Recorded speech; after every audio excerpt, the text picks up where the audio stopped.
আজ সকালবেলা ব্যালকনির দরজা খুলে আমি তো অবাক, আমার গাছের ২টা নতুন ফুল ফুটেছে। মানে এই গাছে আগে কখনো ফুল ফুটেনি। আর এই ২টা ফুল এত বেশি সুন্দর হয়েছে, আমি তো ভাবতেও পারছি না। আমি মনে করছি এক পাপড়িওয়ালা জবাগুলো ফুটবে, বাট এখানে জবাগুলো তো অনেকগুলো পাপড়ি রয়েছে। এত বড় থোকা থোকা জবা পেয়ে আমি তো মহা খুশি। সাথে সাথে আমি ভগবানের পুজো দেওয়ার জন্য ফুলগুলো তুলতে চলে গিয়েছিলাম।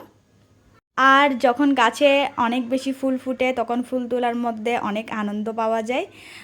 যদিও এখানে যা ফুল ফুটেছে তা অনেক কম অনেকের জন্য, বাট আমাদের যেহেতু ছোট্ট ব্যালকনি আর এই জায়গায় এই ফুলগুলো ফোটা মানেও অনেক। তো আমি সুন্দর করে আসনের জন্য ফুল তুলসী সব তুলে নিলাম। এরপর 11টার দিকে আমি নুডলস বানিয়েছিলাম আর দুইজনে মিলে নাস্তা করে নিলাম। আমার বোন এসেছিল আরও ক্যান্ডির সাথে খেলা করছিল, আর ক্যান্ডি ওকে আজকে অনেক বেশি মানে এক কথায় জ্বালিয়েছে। মানে কি পরিমাণ কামড়ায় দেখো। আমার ক্যান্ডি এত বেশি দুষ্ট বলার মতো না। অনেক বিড়াল অনেক শান্ত প্রকৃতির হয়, মানুষ আসলে পালিয়ে যায়, দৌড়ে লুকিয়ে থাকে, বাট ও এত বেশি দুষ্ট কেন আমি নিজেও বুঝি না। তো আমার বোন আসার সময় আমার জন্য একটা ড্রেস এনেছে ওর। আমরা একজনের ড্রেস পরি, ও আমার থেকে একটা নিয়ে গিয়েছে। আমরা ছোটোবেলা থেকেই এরকম একজনের ড্রেস পরতে ভালোবাসি। আর এই অভ্যাসটা আমার বিয়ে হওয়ার পরও আমার থেকে এখনও বদলায়নি। আর ড্রেসের সাথে ম্যাচিং করে একজোড়া কানের দুলও এনেছে, যদিও এখানে কালারটা ঠিক মতো আসেনি। কাজকর্ম সেরে আমি স্নান করে নিলাম, তারপর আমি এখন ভগবানের পুজো দিতে যাব।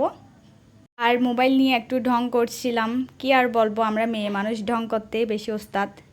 তো সুন্দর মতো ভগবানের পুজো টুজো দিয়ে দিলাম। আর পুজো শেষে প্রতিদিনকার মতো একটু ভিডিও নিয়ে নিলাম। আর ভিডিও করতে তো আমার বরাবরই খুবই ভালো লাগে। আজকে দুপুরে রান্নাবান্না করতে হয়নি, শুধু ভাত রান্না করেছিলাম আমি, কারণ আমার মা আমার বোনের দিয়ে তরকারি পাঠিয়েছিল। তো এখানে ছিল ডিমের তরকারি আর ছাগলের কলিজা বোনা, সেগুলো দিয়ে দুপুরে আমরা 3জন খেয়ে নিলাম। এরপর আমি একটা ভাত ঘুম দিব। আমি জানি না এই অভ্যাসটা তোমাদের কার কার আছে, বাট দুপুরে খাওয়ার পর আমার একটু হলেও ঘুমাতে হয়। আমরা যেই ঘুমাতে গিয়েছি এমনি ক্যান্ডি বাবাও এসে হাজির। আমরা ঘুমাতে এলেই ক্যান্ডি আমাদের রুমে এসে যায়, বাহিরের রুমগুলোতে থাকলেও। বিকেলে ঘুম থেকে ওঠার পর দেখলাম আমার বোন আমার জন্য নাস্তা এনেছিল। আমাদের এখানে একটা মেলা হচ্ছিল, ও সেখানে গিয়েছিল, আর আসার সময় আমার জন্য একটা মিট বক্স এনেছিল। দেন ও বাসায় চলে গিয়েছিল আর আমি নাস্তা করতে বসলাম। একা একা নাস্তা করছিলাম কারণ আমার হাজব্যান্ড বাসায় ছিল না, অনেক আগে চলে গিয়েছিল। মিট বক্সটা খাওয়ার পর আমি বাদাম খেতে বসলাম, বাদাম খেতে ভালো লাগে আমার।